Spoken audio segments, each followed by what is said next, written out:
welcome to yet another insightful episode with myself, Queen the Empowerer, here on the Empowerment Zone. And do you know what we do here? We amplify the voices of activists, community organizers, change makers, whatever you want to call them, humanitarians. And actually, we also amplify the voices of the people who care about this beautiful country and the globe at large. And that is why we encourage you to like, share, and subscribe, but also to comment down on our comment section so that we get to hear your views on the topics that we discuss. And on today's episode, we are still under the theme of Workers' Month because remember, on the 1st of May, we were commemorating Workers' Day. And today, I bring you prestigious guests. You know, in case you're just wondering why is this one dressed in Batsonga outfits, it is indeed Africa Month because on the 25th, we are also celebrating Africa Day. So yes, in the spirit of Africa Day, when I introduce my guests, because they come from different tribes, I will challenge them that they greet us in the way they greet in their own languages. And I hope we also get to learn a thing or two. But just so to give you insight on who these prestigious guests are, well, they are beautiful, I'll tell you that for sure. African ladies are the most beautiful. Go argue with your ancestors if you don't believe that statement. But yes, it is a proven fact. African ladies are the most gorgeous in the entire globe.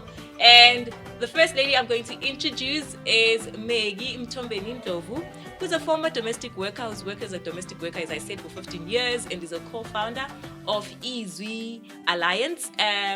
It's Domestic Alliance, rather. She will explain it better for me. But she is not rolling solo. She is coming together with her colleague who goes by the name of Mpfareleni Mabodi. And I want them to rather introduce themselves. I know Mpfareleni is also in the social media space, where her work is concerned, but I'd rather they introduce themselves. But this is how they're going to introduce themselves before they get into the professional side. We want to know the human side of them. Sis Maggie, how are you doing this morning? I'm doing good, thanks, and you? Thank you so much for coming. Thank you. You know the hug you gave me in the morning? I felt all the love in the world. Is this the love you give out to all the people you work with? Definitely. I know people are missing out. If you haven't gotten a hug from this lady, you are definitely missing out. But yes, I know you and I met at Constitutional Hill this year. Yes. In a workshop that you guys were organizing as Izwi Domestic Workers Alliance. Thank you for correcting me. But before we get to what you do as an organization, I mean, you've got a double barrel surname to start with. Some of us here are just having one surname, the Empowered. That's my surname, the Empowered. Nobody is interested in giving me an extra surname. She has a double barrel surname. Tell us, who are you? Are you a mom? Are you married? Where are you originally from? Okay. As you already introduced myself, my name is Maggie Mthombeni. Mthombeni and Love is the same thing. Oh, okay. Yes. I'm a mother of one. I'm a proud granny. No. I always tell myself that maybe I'm the youngest granny in the world. You see, blacks don't crack. Which granny is this hot? Hi, guys. You must give us the tips. It's the melanin. Yeah, I can tell. And I am an activist and I'm a feminist as well. I believe to fight and I also fight in gender-based violence. I'm very much aware of that. Yes, and I never been married, and then I don't think I'll be married. That is very interesting. Yeah. And then on my other side, I have you, Mpfareleni baby. It's just that I was rushing the baby part. I was rushing the baby part of the name because I didn't mention it in the intro. Yeah. All right. Like you said, we should also greet in our home language. I will say Ndimasiari. Yeah. My name is Mpfareleni baby. Mabodi, but I prefer baby. I prefer baby now. Too. I'm old now, and it sounds unique. It is. Yeah. But so is Mpfareleni. Yes. Yeah, so is Mpfareleni. It's Yeah. Venda, right? Yeah, Is that your mother tongue? Yes. Oh, it is. okay. Mpfareleni So you're is. originally from Venda? Yes. Oh, okay. Mpoyando. And outside of your professional work, what do you do? What is it like for me and you just to hang out? All right. I normally call myself like a township girl. You and I both, eh? Township girl, a granny's girl. I was raised by my grandmother. Another thing in common. I grew up in the township in Soweto. Besides that, I'm also a mom. I can say a businesswoman, kind of, because I'm a consultant. I'm also a consultant in my free time. I do facilitations and trainings. My my focus is normally like on wellness, so I also focus on the psychological well-being of individuals during my spare time. Yeah, I can say that, and I love my roles. I'm also a sister. Yeah. Okay, so you mentioned you are originally from Limpopo, Limpopo, Thohoyandou. and then currently in Soweto. I grew up in Soweto. Oh, okay. Yeah. And you, Maggie? Oh, before I say mine, she forgot that she's married. She said I'm a mother. She forgot to say I'm a wife. Oh, because I'm sitting next to an activist who says she doesn't believe in marriages anymore. People forget their husbands out here. No, I can never But do this that. is the empowerment zone. We empower everybody, I including can men. never. Hello, I husband. can never do that. My husband this, my husband that. Guess girl. what? She forgot to mention her own hometown. Oh yes. We got you there. So, but originally I am from Zimbabwe. I relocated from Zimbabwe to South Africa since 2002. Okay. Yeah. So now I'm based in South Africa, but my family is still in Zimbabwe. My mom is still in Zimbabwe. I'm always visiting my mom. Oh, nice. Every holiday. Hi, mommy. I hope we get subscribers from Zimbabwe who get to watch the show as well. So I believe uJesu wami wasemhlabeni. I'm nothing without my mom. Oh, I think I'm the mom. She's star. your living God. Hi, mommy. Yes, and the other thing I think is the other thing why I'm not even believing marriage, because I feel like indoda engizoyithola fanele ngithathe naye. No, man. But you left her in Zimbabwe. That's a very interesting one. No, I'll bring her. Okay. We will see when it happens. So ngikhuluma isiNdebele, ubaba wami liNdebele, umama wami liKhalanga, so ngikhuluma both languages. I'm not sure if we're going to be able to learn Kalanga, but for the sake of time, you and I met at work, right? Yes. And I was very, very much intrigued by the work that you are doing. It's phenomenal work, that you are doing. Just tell us more about this organization that is doing such wonderful work in our community. So, as I said, I am a former domestic worker for 15 years, and I do have experience as a domestic worker. So, Izwi started 2017 late, and then it was originally started 2018. And the reason why we decided it is just because where I was working, and then I was working as a nanny. And then I used to take my employer's kids to a park where we would just sit down with the other ladies, nannies, and chat about our struggles as domestic workers. And one of the days we did meet one of the lady who said she lost her biological sister, and then she was supposed to go to Zimbabwe for the funeral, but she was told not to go. And then the employer told her that you choose. If you go, you make sure that you go forever, or you don't go. And then she didn't know what to do, because she was starting to be breadwinner, because she already lost her sister. She was supposed to take care of her sister's kids and hers as well. So she was crying at the park, and then we're trying to comfort her. When I came back, I just shared the story with my employer, who said, no, I am willing to pay her 3 months' salary for her to go. And then when she come back, she can be looking for something while she's still getting paid. My employer said, as an employer, I'm willing to pay her. And then I went back to her next day and told her that if you want to leave, you can go. My employer said so. But I think you have to have a settlement agreement with her that she promised to pay. You can't just take it as verbal. And then she was willing to go. She told her employer that I'm leaving. And then they said, if you're going for good. And then she said, no, it's fine. And then she went to the funeral. She came back after a week. When she came back, she received a call from her employers. They said, no, you can come. And then she came back to her employers. And then they wanted to know, because she told them that I do have a friend who's Maggie. And then she told me that her employer said she might even pay me for the 3 months, because what you are doing is not supposed to be. And then they wanted to meet me, and then we met. And then when we were just chatting, they noticed that what they were doing, it was wrong. And then they said, no, we just wanted to take her back, and then we're going to continue with her. And then it's when you started that maybe there's some of the things which you might even educate employers and employees. And then you can move. And then we really didn't want to start as an organization. It was a project under the organization called Dark Africa. By then, they were doing research about farm workers and domestic workers in rural areas. So they also wanted to hear from us as domestic workers our challenges. And then I was also interviewed by my employer as a domestic worker. And then I was sharing my story to her about what's happening in our relationship. And then I was more comfortable to share that I said, there's some of the things which I don't like, but I don't have a choice or a way to say it. And then it's when it started to change, because I think it was that the empowerment to say it in front of her, because she was the one who was interviewing me at the moment. And then I was telling her about us, because there was a relationship between me and her as employer and employee. And then she also didn't know about what was supposed to be done and what was supposed to be not done. And then we started to build that a strong relationship. And then by then we had a meeting to Amy Sitting Room, who is one of the co-founder as well. And then now she's directing the organization.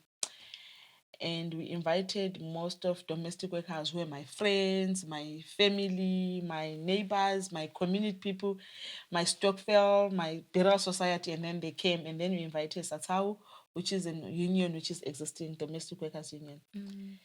And then we really wanted to take all those domestic workers to empower them and join Satau by then, because that's how they were already existing. And then we know, and then we believe that they will even know better than us, because we didn't know by then.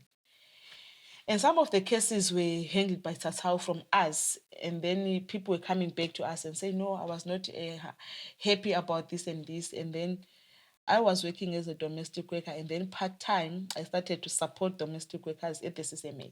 Okay. And then I didn't know what to do, how to say, how to challenge the commissioner. Imagine. And then I was learning and then I just used my experience from the park where I used to educate and advise some domestic workers. And then by then I started to do some training with Casual Workers Advice Office. And then I saw it going no, it is. We're winning some cases, because one of the cases which we went at the CCMA when I was still not employed, I was just trying. And then Okay, hold that thought. I love the fact that we've got some winning there, but I mean, we started on a sad note with you sharing on how you guys took actually pain into power. Because imagine somebody losing a sister and being told you can't bury your own sister, because if you go bury your sister, you're gonna lose your job. I don't know where in the world that is written as a form of, an instruction or a law even. But maybe Mtfareleni, let me bring you in, because we've learned how Maggie came into the work that she does. Yeah. How did you end up advocating for, being an activist rather? Okay, initially, part of my background also carries the element of mental health. I have a background in psychological counseling. So, my passion, even for that, also developed as I was growing. I have a sister who's physically challenged, she has cerebral palsy. So, when she was born, I was in my teenagers, so I was preparing for tertiary. And I had all these interesting courses that I used to have in my mind, but when we started at home to receive the news that my sister will be a bit challenged, growing up in the township, when people would learn and hear about her condition, like the stigmas that just came around that, to say, oh, maybe what was the diet that the mom was eating, my word. maybe like God is punishing you for something. Oh my word. The misconceptions. Yes. And also being in a space where my grandmother, even though she was not a professional, but I would call her, she was like a community social worker kind of. So there will be people who would just come and also complain in the house, and she would advise people. But when that issue and challenge faced us at home, I saw even her breaking, not knowing how to hold my mom, and I just started to have this mentality of saying, how do we educate people to say they are different challenges? I might not be so fully informed at the time, but I felt like I could say, no, they said it's a condition, it's cerebral palsy, it affects the neurons, and. But you could tell that even if you can say these big words, some people don't process that so well. We are not all at the same educational level. And I think that's where my passion started getting to grow more. To say, I want to do something that just educate people.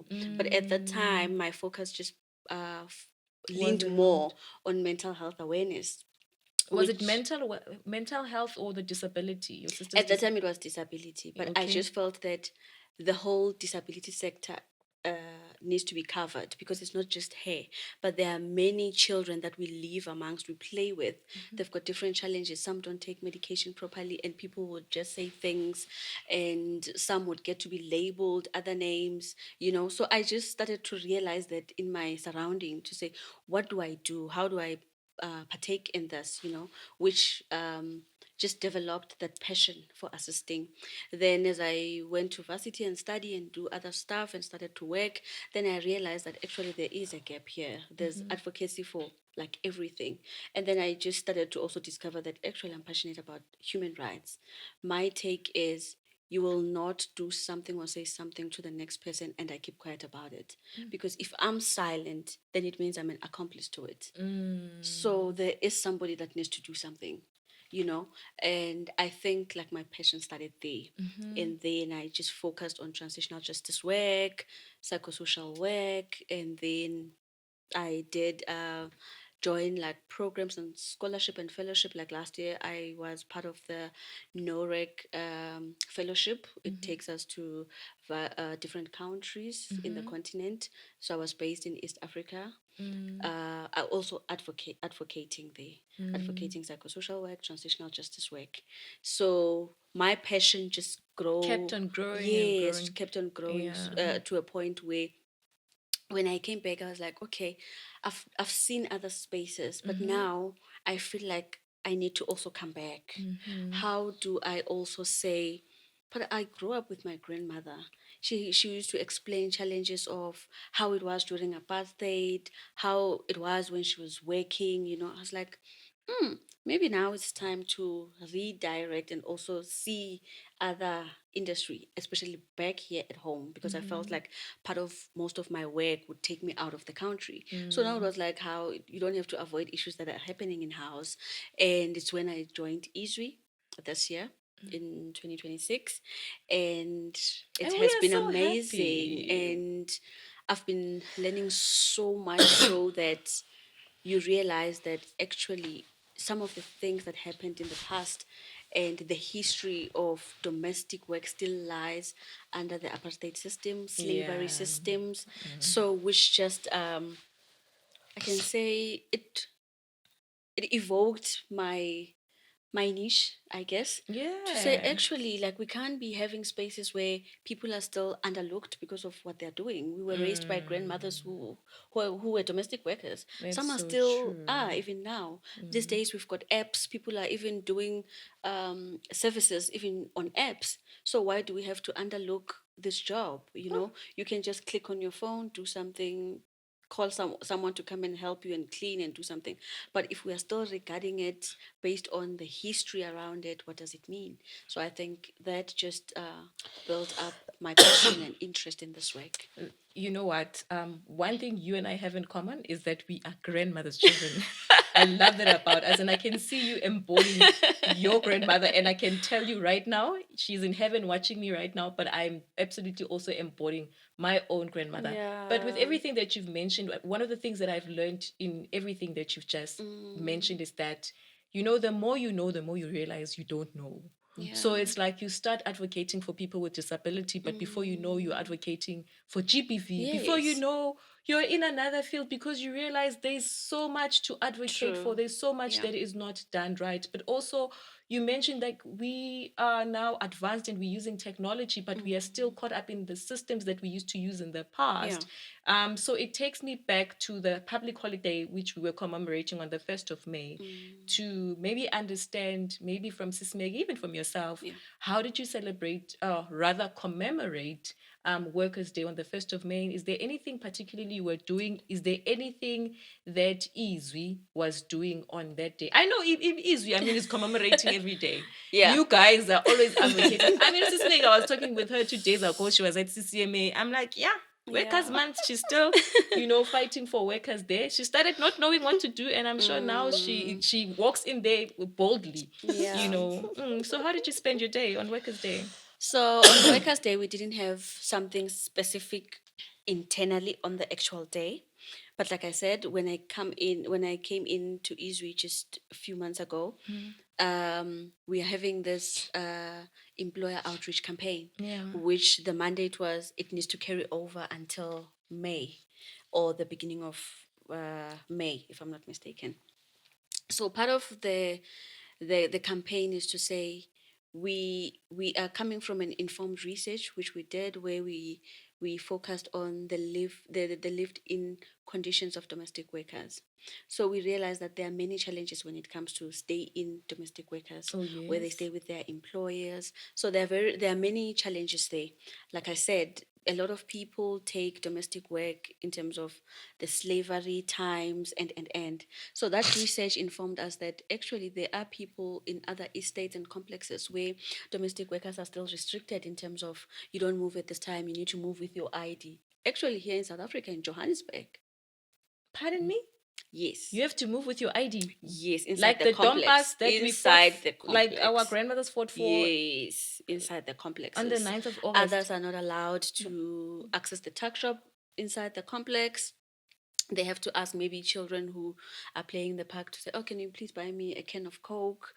Other people in the households that they work at, they don't share cutleries with their employers. Oh my word. You are sitting next to your toilet, it's where you cook and stuff like that. So we are also... Is this a living condition? Yes, Like a domestic for worker stay in. would live in a toilet? Is that what you're saying? Or next to a There toilet? is a toilet next to you. This is your bed. There's your toilet there. You have to cook here your food, and there's a toilet there. And that toilet doesn't even have a door. It's not barricaded or something where Sis you Maggie, can say I remember you're when I was covered. attending a session, there was one domestic worker that shared that they lived with a dog or something like that. I Yeah. mean, what do you call that? Yeah. This is a person that assists you with your children. You trust them You with trust your them children. with You trust them everything. to cook for you. Yes. You trust them to clean for you, but you can't just give them a decent room to sleep in. Yeah. Oh my word. So I that... just wanted to add on what Mpfareleni have been saying now about especially those what you are doing these days, so the employers campaign. And then there's some domestic workers who are doing live in to those building like flats, blocks. So sometimes you find out that the relationship between the employer and the employee is fine, but the relationship between the both corporate, because some of them, they're not allowed to use the lift. It's only for the resident. So domestic workers are not supposed to. Is this a building law? Yeah. Yeah, they will... They say domestic workers Yes. particularly are not allowed. So this Yes. is not even just an employee. There's outsiders who influence this Yes. abuse as yes, well. yes. Oh my God. And So hence the outreach campaign that we were focusing on. yes. So especially now in May, we saw a very good engagement because we had a lot of TV interviews, radio interviews. So the campaign went all over. We had pamphlets which we were also distributing in the traffic lights, like about 10,000 copies, which people were reaching out. We were also advocating Dignity in Every Home campaign. We call it Dignity in Every Home campaign. You can also check it on the website. It's there. Where also, if you want to be an employer, you can go there, just check some of the conditions of things to look out for, what to take note of, even when already you are an employer, but you might be feeling like there were certain things that you are not aware of. You can also go there, check if you are a fair employer or not. So during this month and the last weeks of April, we've been focusing on that campaign. So it was also leaning towards the Workers' Month. So we wanted to do that. We were still doing that. I think even being on this podcast is still part of the campaign. Yeah. And we'll definitely share with our audience the poster. I know Sis Maggie sent me the poster. Yes. And we are hoping that they are going to go into the website. And I mean, all we are just trying to do is build an amicable relationship between employer and employee, Yes. from a domestic workers perspective, and just to learn, because I learned so much in the session at Constitution Hill. So I can imagine how many people are going to learn from this show, from just going into your website and just knowing about the wonderful work that you do. But since we're talking about Workers' Month, right, I know that Izwi is focused more on domestic workers, but we know that we have other sectors in South Africa. So speaking about those other sectors, what do you think the current state, or what is the current state of our workers in South Africa? Let's think about farmers, let's think about builders, let's think about, I'm at 2K, we are on the call center all the time. What do you think Yeah. about the working conditions in South Africa? Yeah, when I respond to the farm workers, like I think when you talk about the, let's say, wine, I think it's Pardon me, did you say wine? wine. What about wine? Wine. Like wine drinkers, laba baphuza iwayini. Yes. I think if mabe ngacabanga ukuthi ibuyaphi the root, because ibuya kuma farm workers, ama-grapes, ama-apple, everything, and then isuka lapho iyephi until izofika kibo ama-end users, and then they don't even think about ama-farm workers, because ama-farm workers are those who are like, they are getting less. Even I think they're even excluded to the national minimum wage. Yes. Yeah. And your thoughts? And also, I think, like I said, for us, we always say a lot of these things, even when we challenge them from an element of history, the rewiring of us as a nation, to say, how do we also shift from the perception of looking at this kind of work and associating them with slavery. It's about us recognizing to say, we are human. Let's look at the economical factors. Let's look at people that are raising children in families. How does one raise a family with a salary of 10 rands per hour? Those are conversations that we advocate for, to say, even with this minimum wage, people are still struggling to come into terms with it. But the question is, looking at the condition now, for example, right now, we've got a very huge uh, fuel hikes, everything is going up. But for domestic workers, it's different, because nothing will change. But for us, in different spaces, you are able to say to your boss, look, petrol is so much for me, I'm facing these challenges, can I please work from home? 2 days from home, 3 days from home. But for a domestic worker, it's different. We normally call them our home executives. If she's working from home, like your house, it's not functional. There's chaos in your home, your children, everything. And even you who's asking to work from home, it's because your home has comfort. Someone is looking after your children as you are in your meetings. So, but why don't you make those conditions even for somebody to be comfortable in terms of salary? Especially with the price increases, like you were Yes, saying. But yes. also, I'm very happy that, Sis Maggie, when we were talking about the other sectors, you mentioned the value chain, that we just see this beautiful bottle of champagne or wine, and you see even in adverts, it's always like opulent, but nobody ever, perhaps maybe it's a challenge that we need to put out there to even advertisers, to say, start where it starts. How is this wine made? Or how is this beautiful building that you're advertising made? Who made it? Who are the people who built the roads? Who are the people who built the buildings, who made the wine? But also, I love the fact that you are speaking of the things that are currently happening with price increases, and saying people like domestic workers can't even negotiate that, because while we can work from home, unfortunately they can't. But also, it's 32 years into democracy. So I mean, you've been here for 2 decades now, plus, actually it's 2 decades plus. Have you seen some good things, perhaps, like change, maybe, like, do you have anything that you've witnessed and was like, okay, oh well, this used to happen, but at least it's no longer happening?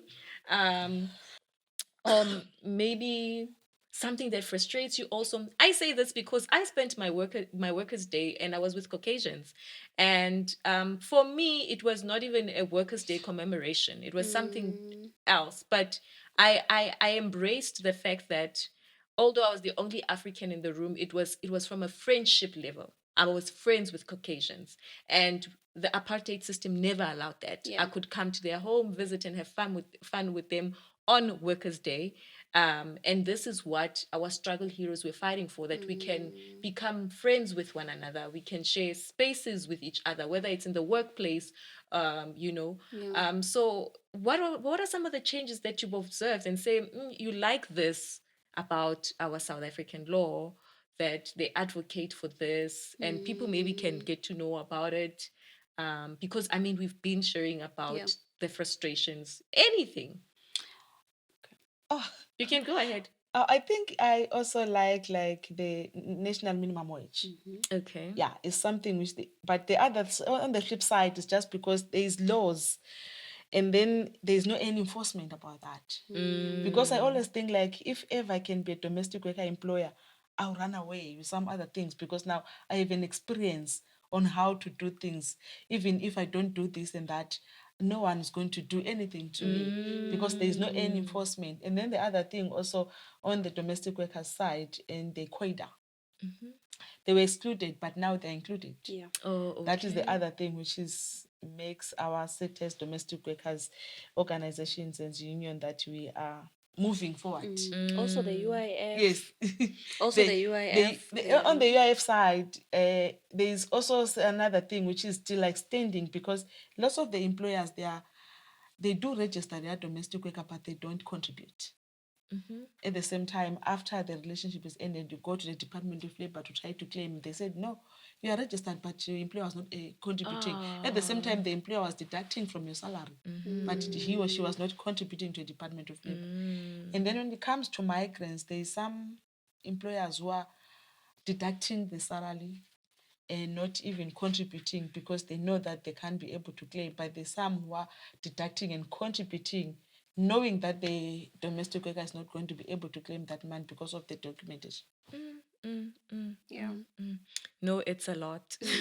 It's a lot. I mean, we're just about to celebrate the fact that there's a law around minimum wage. I know we are a bit frustrated with how low it is, but at least we're happy that there's a step that's been taken.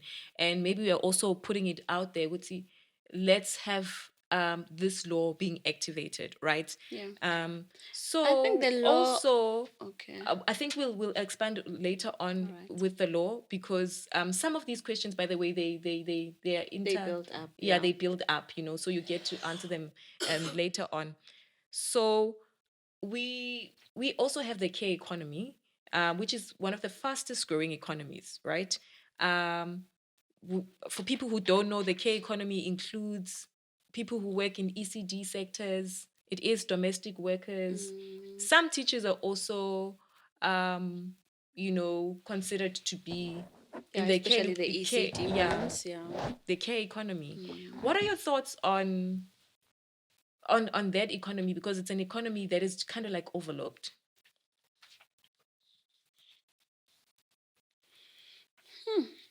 What would you say? Let's just say to the government.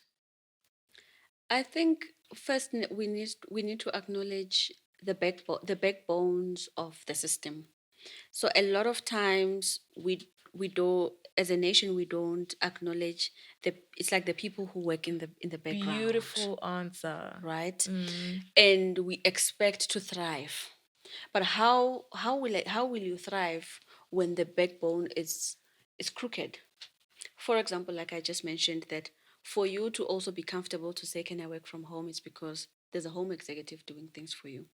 So even for us, for the economy to function, then there needs to be an awareness and an acknowledgement, even in terms of incentives, to the backbones of our society, which are the farm workers who are doing the groundwork, which are the ECD teachers. The ECD teachers are the ones normally who takes care of our children.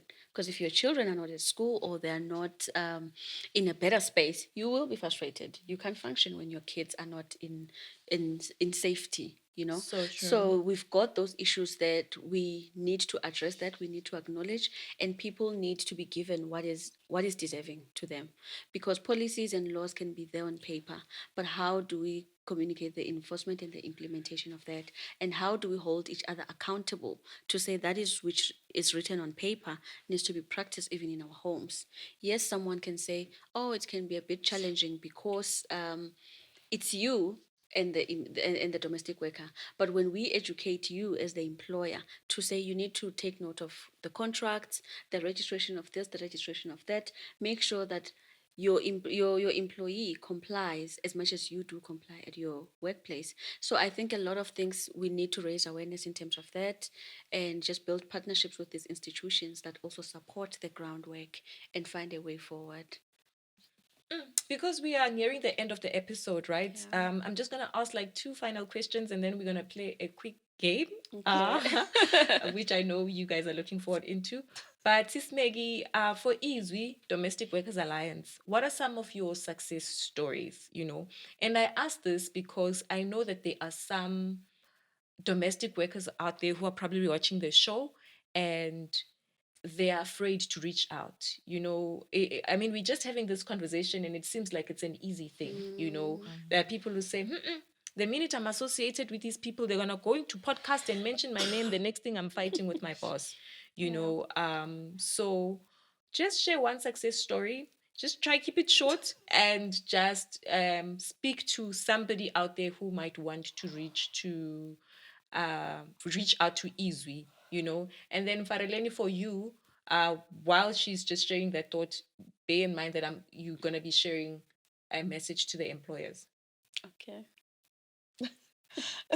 I think I have lots of stories, so I don't know which one to talk about. The only story which is going to be successful and funny is the story of a domestic worker who was dismissed, and then we contacted the employer, and then the employer said, I don't know the person. And then we keep on trying, and then we did push and send his email. His email and his name, his address was matching, and then still he was saying, I don't know the person. We sent the referral to the CCMA, and then he went to the CCMA, and then he came. When he came, because I was calling him, and then I was introducing myself, and then he said when he came, he was just sitting with the domestic worker, and then he said, you might be Maggie. And then I said, yes. And then he said hello to that lady, like he never even saw her. And then he went for the hearing to the commissioner, and then he started to say, no, I know her. I was just putting down legs. I thought maybe they were going to give up, which is something like most of the employers, they're even trying to. And then he was even paying the domestic worker less than national minimum wage. And then he was supposed to pay her 16,500. And then we had an agreement, and then we signed the settlement agreement. He went out, he said he's going to bring cash. And then the commissioner said it's fine. He came with 6 guys carrying some dish with 16,050. And then No, this is really funny. This is like film vibes. It's a movie, hey?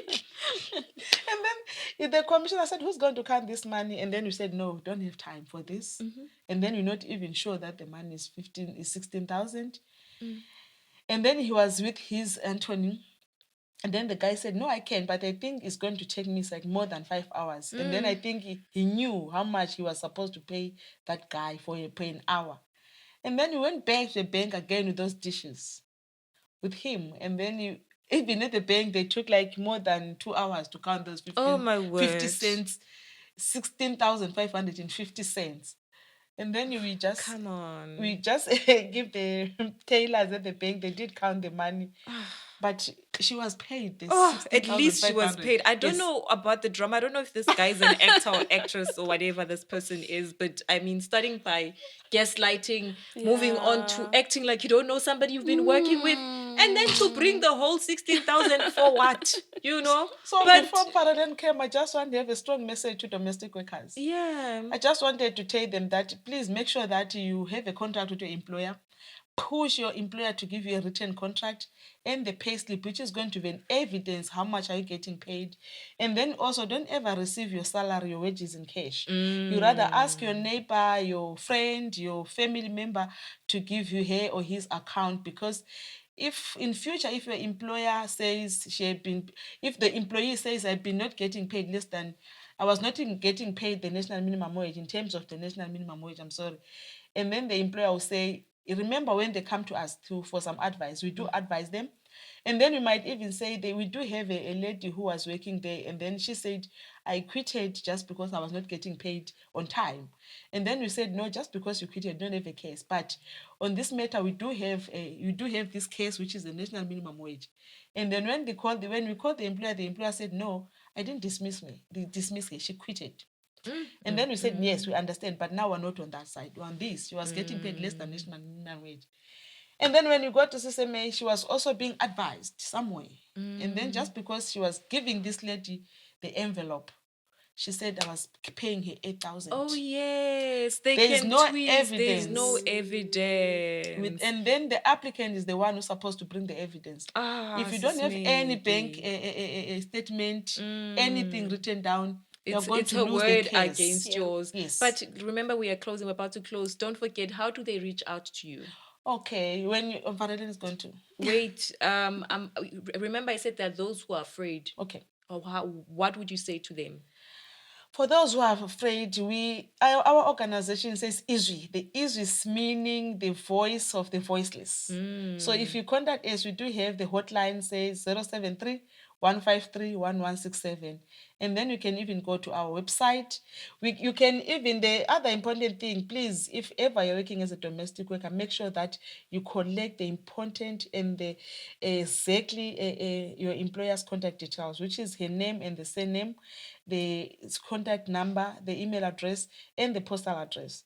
And then for those who are working for Mohammedis, please make sure that you know the name, that this Mohammedi is the Mohammedi, surname Mohammedi or Mohammedi name, because the Mohammedis, they're using the Mohammedi name, the Mohammedi surname, which is very difficult for us if we have been working for Mohammedis, because if ever we're calling them, they'll say, which Mohammed we are looking for, because that Mohammed to them is a family name. Make sure that you collect, you know, you write, and then make sure that in their school, in their kids' school bag, there is the information you are going to need.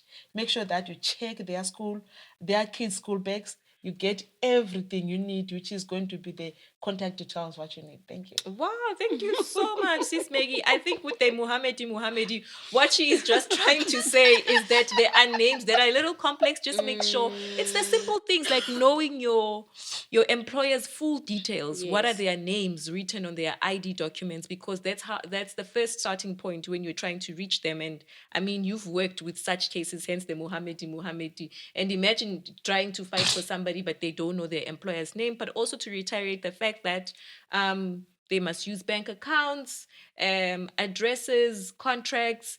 But let's talk to employers, because, you know, one of the things that I learned in the session that we had at Constitution Hill was from the employer side. And I even made an example that most of us, and because of social media life, when we're looking at domestic workers, even on our phones, I'm with my helper. It's a thingy of, you know, I've got this Status, property yes. that other people don't even have, you know. So how would you like reframe the mindset of employers to say, if you're considering to have a domestic worker or you have a domestic worker, what are your words to the employers? For me, I would say, firstly, we advocate for treat your domestic worker as an employee. As much as even at work, you want to be addressed by your name. In terms of addressing our employees, we normally say auntie, sister. We blur that line because they now feel like they belong in this family. So even when there are challenges, it's difficult for them to reach out, and because they feel like they're betraying the family. We would start there. Secondly, I would still feel like my advice interlinks with the advice for the domestic worker to say, for you not to feel like the domestic worker will be searching your kids' bags, be transparent. Draft a contract. On the contract, write your name, your surname, your email address, the address where the helper stays or they work, because they come to your home on a daily basis or they stay there with you full time. So definitely you have to know where your mother works or your sister works. So it's things that they don't have to be hidden. So you need to be transparent with the addresses, outline the duties of the domestic worker, and make sure that when you have outlined and you want to increase the work or decrease the work, you have to have a communication. You can't just say, Auntie, walk the dogs. But when Auntie came here, she was told that, oh, you need She's to going to take care of the clean. children and clean the house and do the ironing. All of a sudden, it's walk the dogs. And she's like, I'm not comfortable with the dogs, or I won't do it. And then And you're there's no like, even oh, extra remuneration. yes. So such things, when they come up, you might feel like, oh, I'm being held hostage in my house because I'm telling someone to do something and they're denying. But it is not outlined in their scope of work. Same as you would never agree at your work. Then your manager comes and be like, oh, today you have to do this, go clean the windows and do other things. You are going to say, my contract says. So let's also do that together with our employees. And we must also refrain from treating domestic workers as like slave master relationship, kind of. It's not a status that someone works in your home. I think because that's where things gets to be blurred, because you start to treat this person to make you start to want to feel like Cinderella the princess, where everything is done for you and you no longer assist this person, you no longer make it easier for them. Also allow them to have rest times. There are other employers who want a live in who will stay the whole year and not go home. If they go home, they go one Sunday or one Saturday, they go in a month. Or they knock off on a Saturday, on Sunday they have to come back to work. And that is uncalled for. When they ask for sick leave, it's a challenge. When they ask for annual leave, it's a challenge. So such things, it's conversations that we also need to relook as employers, and also to inform ourselves to say, when there's someone in your home, how do you protect them? How do you protect yourself? We also advocate for corridor registration, because, for example, you might be living in a home, you have an upstairs, one day she's there by the balcony stripping or doing something, and then an accident happens. How are you protected? How is she protected? How is she covered? So those are some of the things, even during this campaign, we're advocating for, to say some of the things is to protect yourself and to protect the next person. Because they got injured at your work, there needs to be a compensation. But we understand that it's not like you have extra savings on the side where you can say, oh, I've got 50,000, I can compensate you. But you have to go through systems. So when they are registered, they're covered. So some of the things, even when you are doing your salary monthly, taking care of them, but they're also covered by other institutions. Even with Wow. pension funds, we are starting to advocate for that as civil society You know what I'm getting organizations from you, and Mpfareleni, stuff. is Yeah. that employers don't even realize having a contract also protects you as the Yes. employer. Hold that thought. I love how you became explicit when it comes to contracts and responsibilities. And once again, I want to reiterate the fact that, employers always think that when it comes to contracts, people are out to get them. But if you're an employer and you have a domestic worker or any other worker in your home, it is imperative that you have a contract with them, because the contract also protects you. Because what we're trying to say is that sometimes there are problematic workers, and having a contract somewhat protects you, or not even somewhat, it actually does protect you. So you mentioned something pretty important when you were talking about the pension fund. Yeah. Just elaborate a little bit more on that, and just give us your social media handles where people can get a hold of you. Because we don't know if we will have a part two, which I would love to have. I mean, this topic is so vast, right? Yeah. So I was still saying, when we were talking in terms of things that employers should take note of in terms of contracts, the UIF registration, the COIDA registration, to say, as civil society organizations that advocate for domestic workers' rights, we are also trying to advocate for compensation fund. I mean, sorry, not compensation fund, pension funds. To say, there are people who would say, our helper raised me, and now she's raising my children. So what do we do in instances like that? The old mama or the old gogo, they are now going for their pension. They go without nothing with their last salary, which is how much? 5,000, 6,000, 7,000. So it's not fair. So as civil society, we are still, it's still a journey, obviously, but we are advocating for that, to say, how do we start and have conversations to say, what do they live with? As much as you live with your package when you exit your employment, how about they also exit with something, because they've been loyal to you, they've been doing their job, they can't just go with the last salary of the last month. And it's not just any job. It's a Yes. job of taking care of your home. It's a job of taking Yes. of care of your children. I love the example that you mentioned, that sometimes it's even generational, Yes. where the gogo started actually being a queen. A young Yes. lady in her 30s started cleaning. Before you know it, she's in her 50s, Yeah. going into her 60s. The least we could do is just To honor a appreciate person her. that held your home Yes. for such a long time. So please do share your social media handles with us. So we are on Facebook. It's Izwi Domestic Workers Alliance on Facebook, and on Facebook you can also DM us. We do answer to DMs. We also have our WhatsApp line, the 073 1 5 157 153 1167. 1167. No, let's say it again properly. I know we're gonna put it out probably, but let's just say it properly. Sis Maggie. 07. Oh, even domestic workers, employers, if they do want to be guided on how can employ a domestic worker, they can even reach us to our emails info@izwi.org.za. They can even contact us on 073 153 1167. And they can even go through our website, which is www.izwi.org.za. And as Mpfareleni said, we do have Facebook page, Izwi Domestic Workers Alliance. We also have a Twitter and Instagram yes. and TikTok. Okay. We also post regularly there. You can also go there. You can DM us on those spaces. You will get assistance. Oh, lovely. And also because now, just to add on the employer side, because I was also advising employers to say, because we were running this campaign, Dignity in Every Home campaign, employers can go on our website and check if you are a fair employer. Fix your home.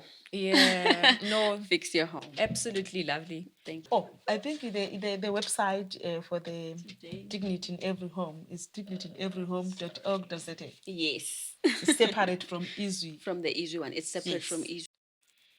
Oh, talk about an insightful conversation. And I mean, after all the heaviness we spoke about, but also all the education that we got on this episode, it is time for fun and games because it is our tradition here at the Empowerment Zone.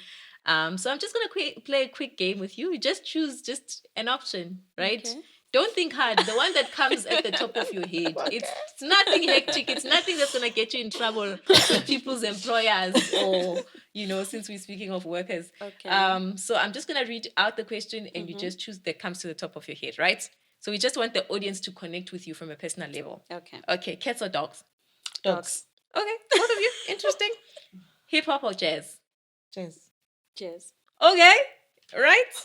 Do we have twins on the set? All right. Indoors or outdoors? Outdoors. Outdoors. Okay. Twins, I said. Tea or coffee? Coffee. Okay, why don't you guys just bring Amy? Because you guys are the same. And you know what's the same funny? person. You know what's the funny thing? We are 4 days apart in Oh, your terms of birthday. celebration. Oh, birthday She's the celebration. 4th. I'm 4th the of 8th. what? June. So Maybe that's why. How do we do it? Clap it.